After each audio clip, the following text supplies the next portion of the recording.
Allianz clubs international ने अपने Ahmedabad chapter के उद्घाटन की घोषणा की। देश सेवा लोक सेवा मुख्य उद्देश्य।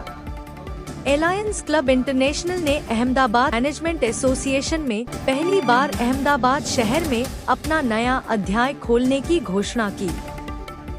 क्लब આજે ફોર્મેટ થઈ આજે ઇન્સ્ટોલેશન થયું અને એની સાથે એમણે અનેક સેવાકીય પ્રવૃત્તિઓ કરી।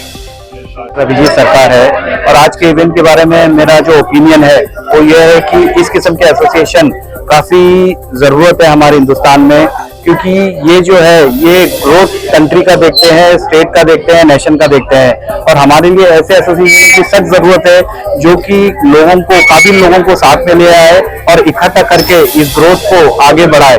और मैं तहे दिल से इस एसोसिएशन का शुक्रिया अदा करता हूँ कि जो इंटेंट से उन्होंने इसको बनाया है, इसके साथ हम आगे जाएंगे और गुजरात के ग्रोथ को, कंट्री के ग्रोथ को जो भी जरूरत रहेगी हमारे इनसे, हम पूरी तरह से उसको फुलफिल करेंगे। Thank you so much. I am doctor उष्मा अध्यारू, क्लिनिकल साइकोलॉजिस्ट।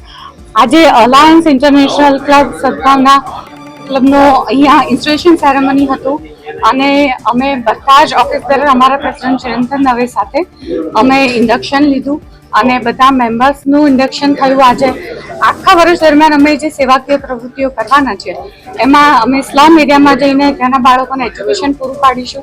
સેવા વુમન માટે અમે મેડિકલ કેમ્પનું આયોજન કરીશું, જેમાં એ લોકો માટે વિવિધ ડાયાબિટીસ, કોલેસ્ટ્રોલ, થાઇરોઇડ, પેપ્સમિયર જેવા ટેસ્ટ કરીશું અને એમના માટે ફ્રી મેડિસિન્સ પૂરી પાડીશું।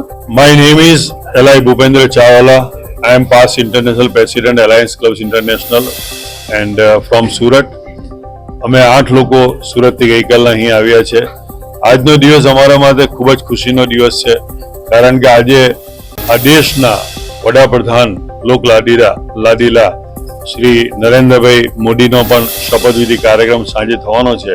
પણ આજે અમારા એક chapter Alliance Club of Ahmedabad સદભાવનાની શપથવિધિ પણ અત્યારે જ ખૂબ જ સક્સેસફુલ રીતે પરિપૂર્ણ થઈ છે।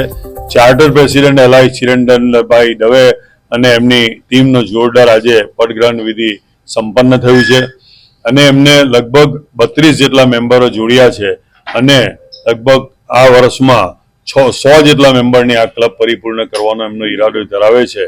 અને સાથે સાથે ખૂબ જ ખુશીની વાત છે કે આજે એમ ચિરંતનભાઈ અને એમની ટીમ દ્વારા આ અમદાવાદ શહેરની 9 મોટી એનજીઓ સંસ્થા, જેમાં અનાથ આશ્રમ હોય કે વૃદ્ધાશ્રમ હોય, આવી અલગ અલગ સંસ્થાના પ્રતિનિધિઓને બોલાવીને સન્માનિત કરવામાં આવ્યા છે।